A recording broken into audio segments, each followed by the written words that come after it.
Halo adik-adik Victory Kids, apa kabar?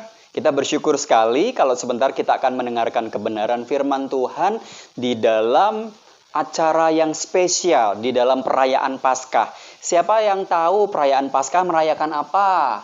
Betul sekali, kita sedang merayakan kebangkitan Tuhan Yesus bersama dengan Kak Andre. Nah, hari ini Kak Andre tidak sendirian karena ditemani. Iya, ditemani. Ditemani siapa ya kira-kira ya? Siapa yang akan bakal datang? Kita berhitung yuk. 1, 2, 3.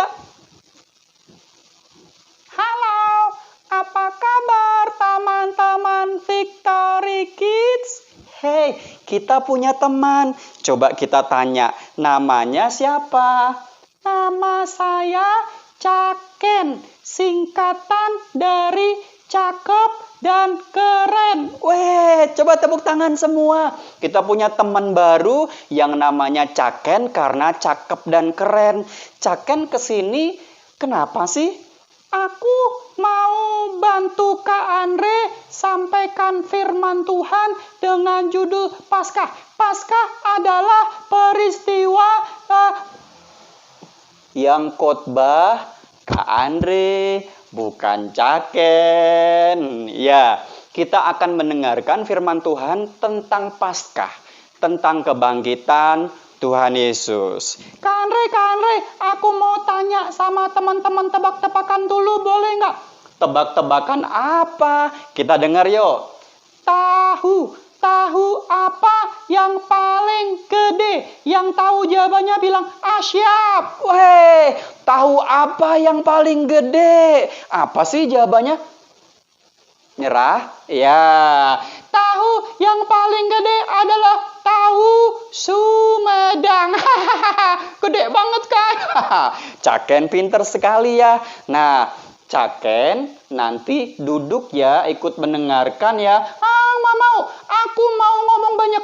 Aku kan jadi temannya Victory Kid. Jadi aku mau cerita banyak. Aku dikasih kesempatan banyak supaya aku nanti dapat telur, supaya aku nanti pulangnya dapat hadiah yang lain. Duduk, nanti Kak Andre yang akan cerita ya. Ya teman-teman ya. Oke, yuk kita buka firman Tuhan yuk. Bawa Alkitab semuanya. Siapin Alkitabnya. Kak Andre punya Alkitab yang gede. Iya, siapkan Alkitabnya ya. Oke, kita buka di dalam kitab 1 Korintus 15. 1 Korintus 15 ayat yang ke-3 dan 4. 1 Korintus 15 ayat 3 dan 4. Kalau sudah ketemu bilang amin. Iya, di rumah masing-masing Kak Andre bisa dengar pada bilang amin. Kak Andre akan bacakan ya. Beginilah bunyinya. Sebab yang sangat penting telah kusampaikan kepadamu, yaitu apa yang telah kuterima sendiri, ialah bahwa Kristus telah mati karena dosa-dosa kita sesuai dengan kitab suci. Bahwa ia telah dikuburkan dan bahwa ia telah dibangkitkan pada hari yang ketiga sesuai dengan kitab suci. Adik-adik semua, firman Tuhan mengatakan sesuatu yang sangat penting yang harus kita tahu bersama. Apa itu yang penting? Bahwa Kristus telah mati. Matinya juga di kayu salib. Pada waktu Tuhan Yesus menyerahkan dirinya di kayu salib, iblis berpikir, iblis tertawa. Yesus mati. Mana? Katanya jadi juru selamat. Tapi ternyata buktinya hari pertama iblis ketawa-ketawa. Hari yang kedua, iblis juga ketawa lagi. Mana buktinya? Katanya Yesus nanti akan jadi juru selamat. Tidak terbukti. Yesus masih tetap terbaring hari kedua. Setan-setan iblis juga tertawa. Tapi dia tidak tahu kebenarannya. Kebenarannya apa? Firman Tuhan bilang gini. Bahwa ia telah dikuburkan dan bahwa ia telah dibangkitkan pada hari yang ketiga. Ternyata adik-adik semua, pada hari yang ketiga Yesus bangkit. Itu yang luar biasa. Yesus kenapa sih harus mati buat kita? Kenapa sih harus mati di kayu salib? Yesus mati di kayu salib itu untuk menebus setiap kita. Adik-adik yang seringkali melakukan dosa, Kak Andre juga berdosa, Papa Mama juga melakukan dosa, semuanya melakukan dosa. Dosanya banyak sekali. Tetapi Yesus cinta sama kita. Yesus mati di kayu salib. Akhirnya Yesus bangkit pada hari yang ketiga. Itulah firman Tuhan menegaskan kepada kita bahwa kita punya Tuhan betul sekali. Punya Tuhan yang hidup. Kita menjadi orang-orang yang menang. Kita bisa menjadi anak-anak Allah. Kita punya papa mama. Kita bisa menjadi seorang anak. Apa sih enaknya jadi anaknya papa mama? Betul. Jadi anaknya papa mama, kita bisa ke sekolah, kita bisa ke gereja, ada yang dibeliin mainan, bisa jalan-jalan ke tempat wisata, bisa naik motor, bisa naik mobil, bisa banyak. Kenapa? Karena kita anaknya papa dan mama. Kalau misalkan ada tetangga terus tiba-tiba datang sama mama papanya adik-adik semua. Lalu bilang ini, aku boleh nggak uang sekolahnya dibayarin? Aku boleh nggak nanti ikutan jalan-jalan? Ya, kalau misalkan anak tetangga, ya mintanya sama mama papanya. Nah, waktu kita jadi anak-anak Tuhan, waktu kita jadi anak-anak Allah, kita punya sesuatu yang tidak dimiliki orang lain. Apa itu? Keselamatan. Sekali lagi apa? Keselamatan. Kita bisa diselamatkan. Jadi kalau orang yang selamat, nanti kalau misalkan sudah meninggal, sudah mati, kita masuk kemana adik-adik? Betul, kita bisa masuk surga. Kita punya sesuatu yang tidak dimiliki yang lain. Kita punya bahasa kerennya otoritas. Coba diulangi, otoritas. Betul, otoritas. Kita juga diberikan kuasa. Kalau misalkan ada yang sakit, adik-adik bisa bilang gini, dalam nama Tuhan Yesus, aku menumpangkan tangan buat sakit penyakit pergi. Masa bisa gitu? Iya, Kak Andre nggak bohong. Kalau nanti papa sedang sakit, sebelum menghubungi dokter, sebelum dibawa ke rumah sakit, adik-adik bisa berdoa. Papa boleh nggak aku doakan? Karena aku juga anak Allah. Aku punya kuasa. Dalam nama Tuhan Yesus, sakit penyakit papa mama pergi. Dan kita percaya kuasa Tuhan itu luar biasa. Siapa yang pernah lihat bapak polisi? Angkat tangan. Iya, bapak polisi biasanya punya baju polisi. Kak Andre pernah loh, waktu di jalan raya, ketemu polisi pakai baju gagah. Tapi polisinya bukan gede loh. Polisinya badannya kebetulan gak terlalu gede. Juga orangnya tidak terlalu tinggi. Tapi karena pakai baju polisi dengan semua atribut yang ada, waktu di depan ada truk gede-gede, ada bis gede-gede. Tapi polisi bilang gini, stop. Polisi bilang berhenti. Gimana kira-kira? Iya, truk yang gede banget, truknya lebih gede dari bapak polisinya. Bis yang gede banget, bisnya lebih gede dari bapak polisinya. Tiba-tiba, direm berhenti. Kenapa? Karena yang memberhentikan adalah bapak polisi. Karena menggunakan baju polisi. Waktu kita jadi anak-anak Allah, kita juga punya kuasa. Waktu kita sedang merayakan Paskah, Tuhan juga kasih kuasa sama kita. Kalau Tuhan Yesus sudah bangkit, Tuhan juga pengen anak-anak juga bangkit. Maksudnya apakah kita bangkit itu? Iya, kita tidak hanya diam saja. Siapa yang punya kebiasaan yang tidak baik ngaku. Nah, mulai sekarang waktu kita percaya, adik-adik Victory Kid percaya Yesus sudah bangkit, kita juga bangkit. Kita stop dengan kebiasaan yang tidak baik. Coba sebutkan kebiasaan tidak baik apa yang jangan dicontoh.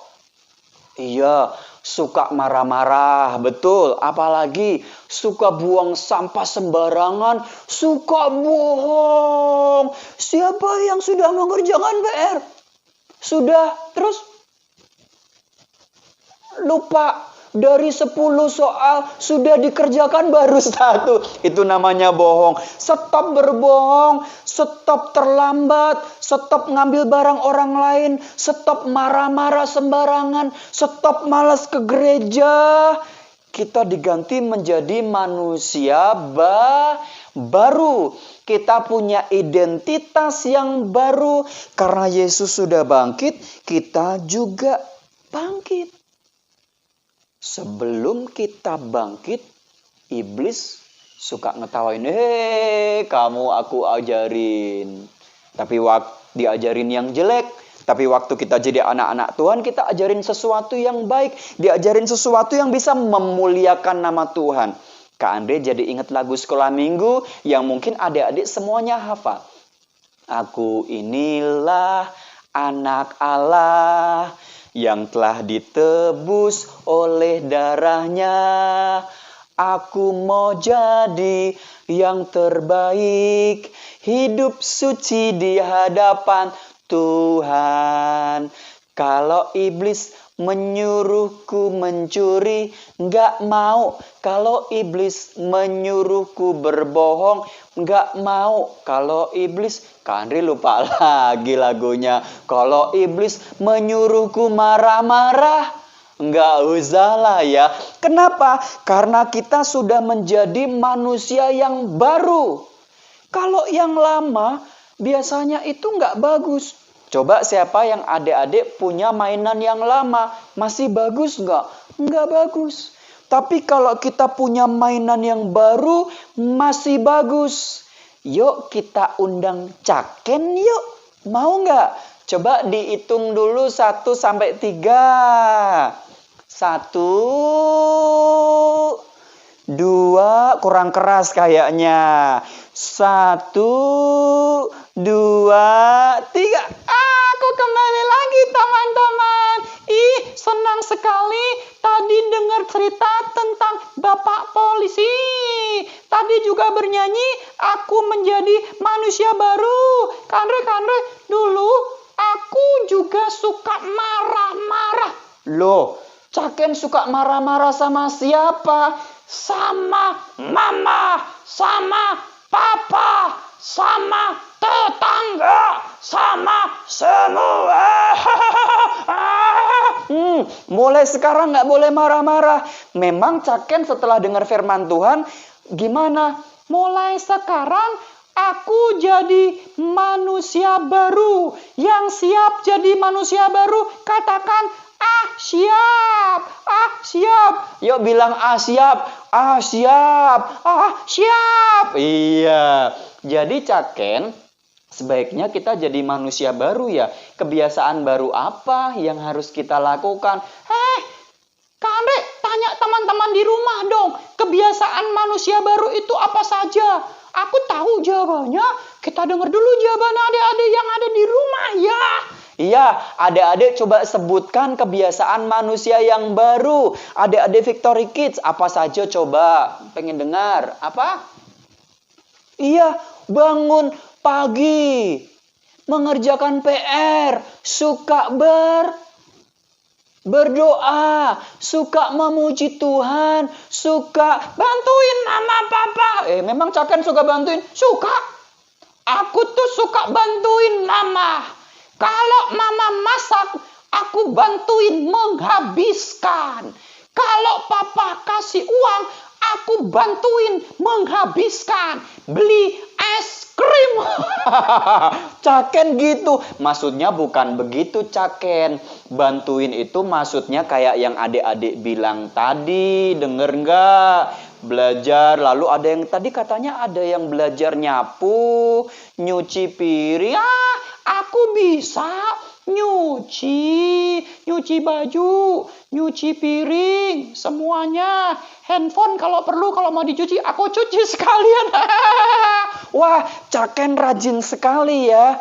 Ya, adik-adik semua, mulai hari ini kita mau belajar, kita menjadi manusia yang baru, punya kebiasaan-kebiasaan yang baru. Ya, jadi adik-adik semua, kita seharusnya punya kebiasaan baru. Kak Andre udah gantian, aku yang mau khotbah, gantian pokoknya. Jadi mulai sekarang adik-adik Victory Kids Gereja Rehoboth Shalom yang the best, kece, oke, ganteng, cantik,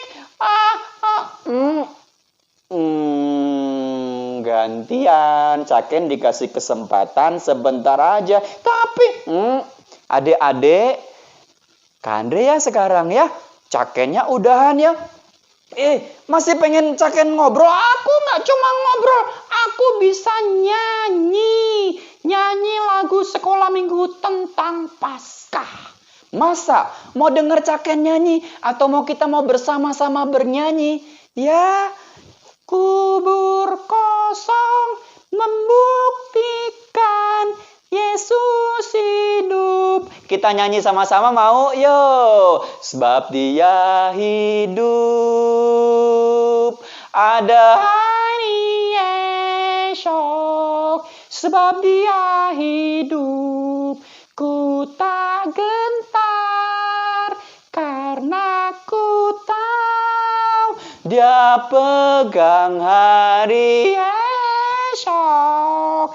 Hidup jati berarti sebab Dia hidup. Ya, hidup kita jadi berarti karena kita punya Tuhan yang hidup, karena kita punya Yesus yang hidup. Siapa yang senang jadi anak-anak Tuhan? Angkat tangan. Kita semua angkat tangan. Jadi mulai dari sekarang kita bisa menjadi anak-anak Tuhan yang luar biasa. Jadi berkat dimanapun kita berada. Adik-adik Victory Kids jadi anak-anak Tuhan yang luar biasa, jadi contoh.